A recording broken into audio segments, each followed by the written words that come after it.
Hello my dear students, मैं सुरेश चंद्र सिंह आप सभी लोगों का एनपीआईसी वर्चुअल क्लासेज में पुनः स्वागत करता हूं। हम लोग अब तक इंटरमीडिएट इंग्लिश प्रोस में 2 चैप्टर पढ़ चुके हैं। आज हम लोग इंग्लिश पोएट्री का प्रथम chapter character of a happy life पढ़ेंगे। ये चैप्टर या ये पोयम सर हेनरी वॉटन के द्वारा लिखा गया है, जिनका जीवन काल 1568 से लेकर के 1639 तक है। ये पोयम कुल 6 स्टैंजा का है। इसको हम लोग 2 पार्ट में पढ़ेंगे। पहले पार्ट में 3 स्टैंजा होगा और शेष 3 स्टैंजा दूसरे पार्ट में होगा। क्योंकि वीडियो थोड़ा छोटा होता है तो उसे अपलोड करने में आसानी रहती है, इसीलिए इस दृष्टि से मैं इसे 2 पार्ट में स्प्लिट कर रहा हूँ। आइए पहले character of a happy life का अर्थ जान लेते हैं। कैरेक्टर मतलब होता है गुण या लक्षण, ऑफ माने होता है का, ए मतलब एक, हैप्पी मतलब सुखी या खुश, और लाइफ मतलब जीवन। तो एक खुशी जीवन या एक सुखी जीवन के लक्षण या गुण, इसका हिंदी में ट्रांसलेशन हुआ। ये पोयम एक डाइडेक्टिक पोयम है और इंस्पिरेशनल पोयम है। डाइडेक्टिक पोयम का मतलब होता है शिक्षाप्रद या उपदेशात्मक पोयम है, और ये इस उद्देश्य से इंटरमीडिएट क्लासेस में डाला गया है ताकि इससे बच्चों के अंदर उन उच्च गुणों का विकास हो जिससे वे अमल में ला करके उन अच्छे गुणों को, उस सुखी जीवन के जो अच्छे गुण दिए हुए हैं इसमें, उन गुणों को अमल में ला करके अपने आप को, अपने जीवन को सुखी बना सकें। इसी तरीके से चाहे जितने भी चैप्टर होते हैं, चाहे प्रोज के हों चाहे पोएट्री को हों, उनके ज़रूर कुछ न कुछ नैतिक मूल्य होते हैं और उसका हमारे जीवन में कोई न कोई महत्व होता है। इसी उद्देश्य से उन्हें हमारे कोर्स में डाला जाता है। आइए पहले अबाउट द पोएम में थोड़ा सा हम लोग अबाउट द पोएम ज़रूर पढ़ लिया करें आप लोग। अबाउट द पोएम पढ़ने से फ़ायदा ये होता है कि हमें पोएम के बारे में बहुत कुछ जानकारी मिल जाती है कि अंदर हमें क्या मिलेगा।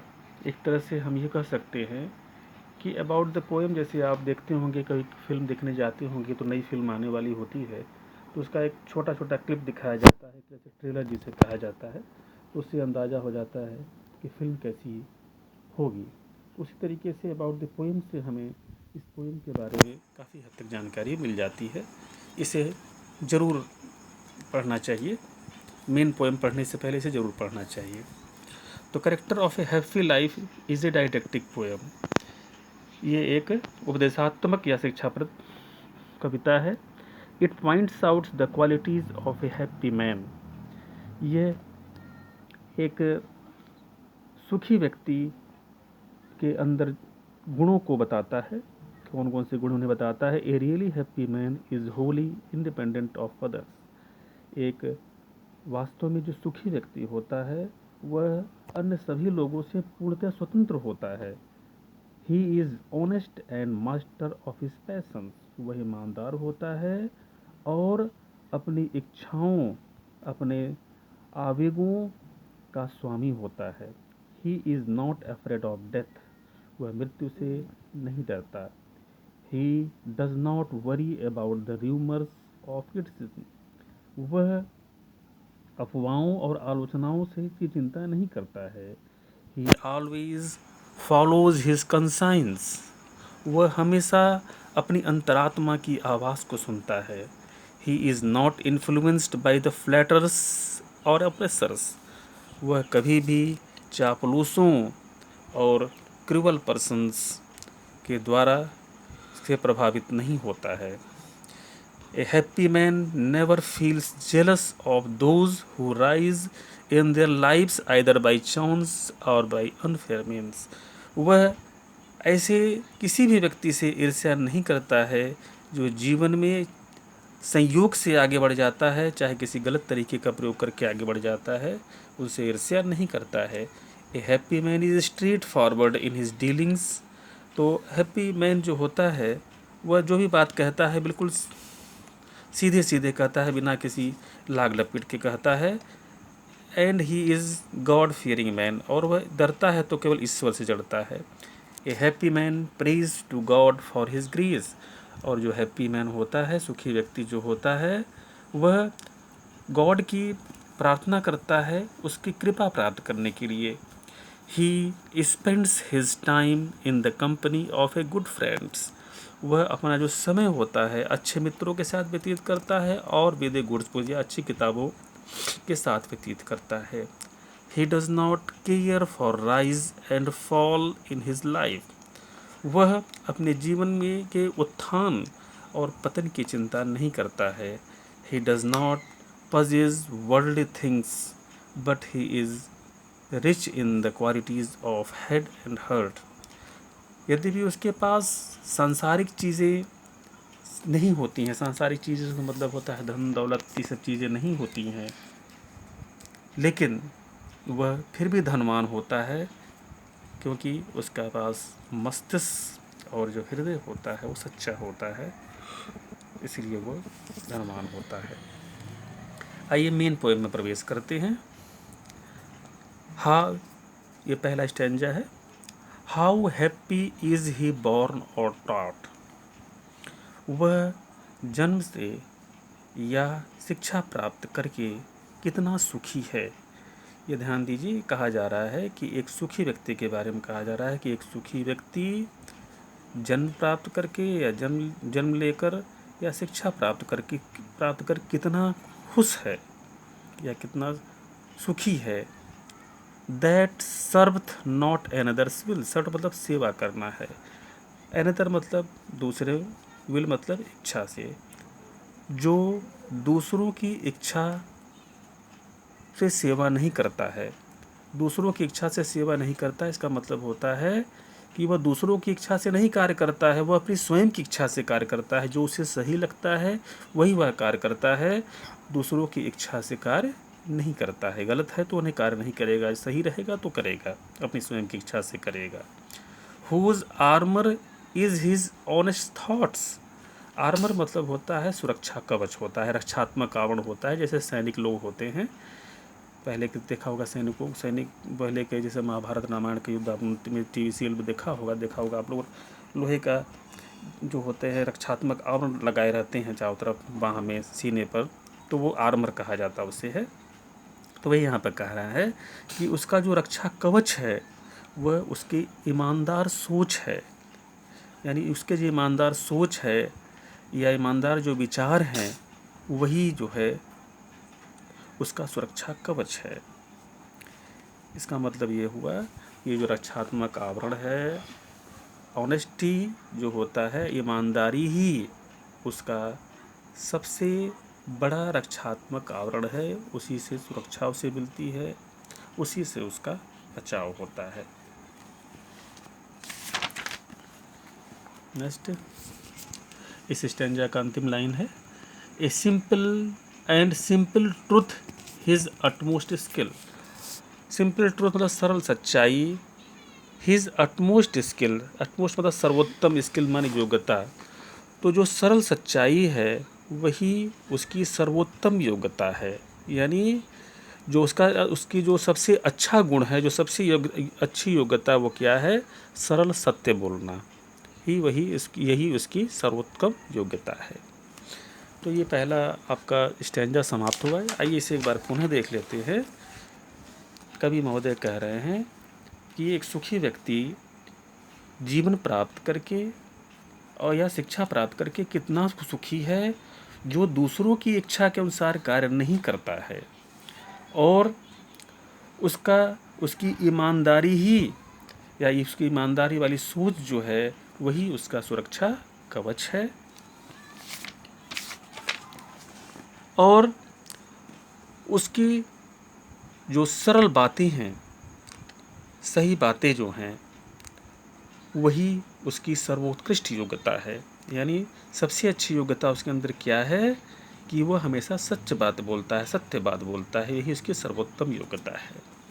आइए नेक्स्ट स्टैंजा, जो सेकंड स्टैंजा है, उसमें आते हैं। Whose passions not his masters are. Passions का मतलब होता है मनोवेग, तो मास्टर मतलब स्वामी, तो हुज पैशंस उसके मनोवेग, नॉट मतलब नहीं है, हिज मतलब उसके, मास्टर मतलब स्वामी, आर मतलब हैं, तो उसके मनोवेग उसके स्वामी नहीं हैं, अर्थात वह मनोवेग के अधीन नहीं है, मनोवेग उसके स्वामी नहीं है। इसका मतलब क्या होगा कि वह मनोवेग के अधीन नहीं है। अब मनोवेग में क्या क्या चीज़ आ सकता है, जैसे घृणा, क्रोध, प्रेम, ईर्ष्या, ये सभी चीज़ें मनोवेग होती हैं या इन्हें इच्छाएं कहा जाता है। तो ये जो इच्छाएं होती है, अर्थात वह इच्छाओं का दास नहीं होता है, वो इच्छाओं का स्वामी होता है। यानी इच्छाओं के कंट्रोल में वह नहीं होता है, बल्कि इच्छाएं उसके कंट्रोल में होती हैं। इस लाइन का अर्थ यहाँ पर यही है। आगे चले। Whose soul is still prepared for death. और उसकी आत्मा सदैव मृत्यु के लिए तैयार होती है। स्टिल मतलब सदैव से यहाँ मतलब है, तो उसकी आत्मा मृत्यु के लिए सदैव तैयार रहती है, अर्थात वह निर्भीक होता है। एक सच्चा व्यक्ति जो होता है कभी डरता नहीं है, वो अपने कार्य करता जाता है और इसलिए वह निर्भीक होता है और मृत्यु से कभी डरता नहीं है। Untied into the world with care. Tied मतलब होता है, अनटाइड से टाइड मतलब होता है बंधन, तो अनटाइड मतलब बंधन मुक्त। Unto the world with care, तो विद केयर मतलब चिंता, तो वह सांसारिक चिंता से मुक्त होता है या सांसारिक चिंता के बंधन से मुक्त होता है। ऑफ प्रिंसली लव और वल्गर ब्रीथ। और वह जो है उसे प्रिंसली मतलब होता है राजसी, उसे न तो राजसी प्यार की आवश्यकता होती है, न ही राजसी कृपा की आवश्यकता होती है, और वल्गर वृद्ध और सामान्य लोगों की आलोचना की भी वो परवाह नहीं करता है। इस लाइन को, इस स्टैंजा को पुनः समझ लें आप क्या कह रहे हैं यहाँ पर हैं कवि महोदय। Whose passions not his masters are, यानी उसके मनोवेग उसके स्वामी नहीं हैं, बल्कि मनोवेग का वह स्वयं स्वामी है और उसकी आत्मा मृत्यु के लिए सदैव तैयार। अच्छा, अर्थात एक जो सच्चा व्यक्ति होता है वह सच्चाई के लिए हमेशा मरने के लिए तैयार रहता है, वो मृत्यु से डरता नहीं है और वह सांसारिक चिंताओं से बिल्कुल मुक्त होता है और उसे राजसी कृपा की आवश्यकता नहीं होती है, राजसी प्रेम की कृपा की आवश्यकता नहीं होती है, उसकी ज़रूरत नहीं होती है। और वह वल्गर ब्रीथ का मतलब होता है सामान्य लोगों की आलोचना, और वह सामान्य लोगों की आलोचना की भी बिल्कुल परवाह नहीं करता है। नेक्स्ट स्टैंजा में आते हैं। Who hath his life free from who hath his life from rumours freed. Hath का मतलब, हैव से मतलब यहाँ पर है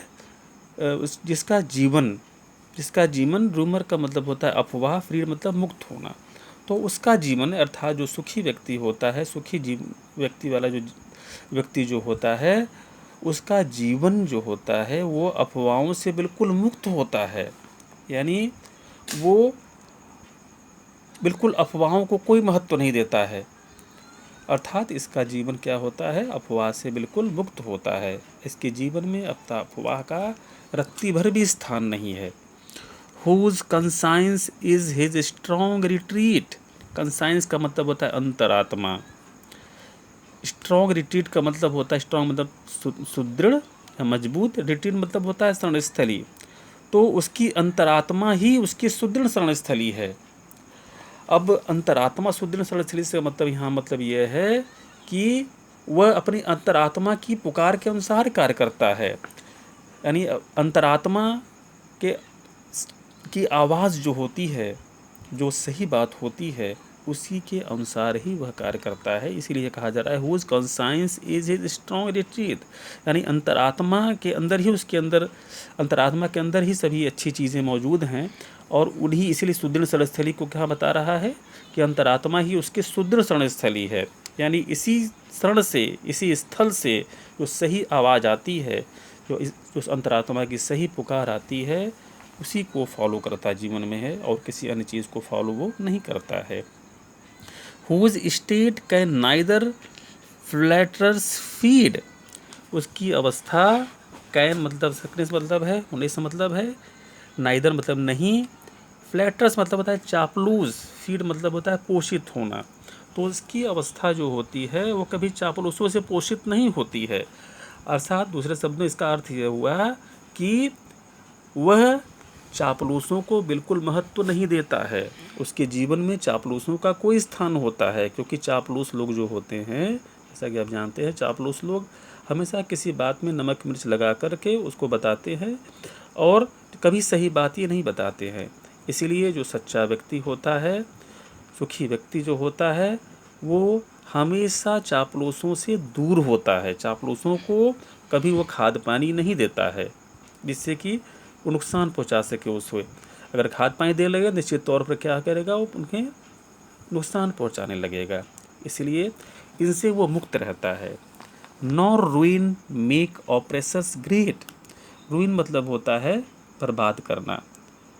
तो जो सच्चा व्यक्ति है उसको बर्बाद करके, ऑपरेशंस मतलब होता है जुल्म ढाने वाला, तो जो सच्चा व्यक्ति है उसको बर्बाद करके, उसको कष्ट करके, उसको कष्ट दे करके, किसी क्रूवल व्यक्ति को, जो जुल्म देने वाला व्यक्ति जो है, उसे कोई ऐसी चीज़ नहीं मिल जाएगी जिससे वो महान बन जाएगा।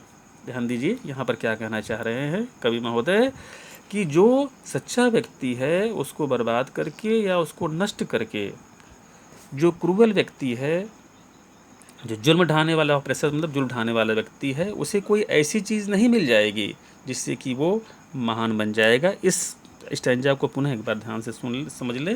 क्या कह रहा है कि जो सुखी व्यक्ति है उसका जो लाइफ होता है, उसका जो जीवन होता है, वो अफवाहों से बिल्कुल मुक्त होता है और उसकी अंतरात्मा ही उसकी सुदृढ़ शरणस्थली है। अर्थात वो अपने अंतरात्मा की पुकार के अनुसार, अपने अंतरात्मा की आवाज़ के अनुसार ही कार्य करता है और उसका जीवन जो होता है बिल्कुल चापलूसों से मुक्त होता है। और जो जुल्मी लोग होते हैं, जो क्रूवल लोग होते हैं, जो क्रूर लोग होते हैं, वो ऐसे लोगों को नुकसान करके उनसे कोई ऐसी चीज़ नहीं प्राप्त कर सकते जिससे वो महान बन जाए। तो अभी 3 स्टेंजा, इसके बाद नेक्स्ट सेगमेंट में 3 स्टेंजा पढ़ेंगे। Thanks a lot.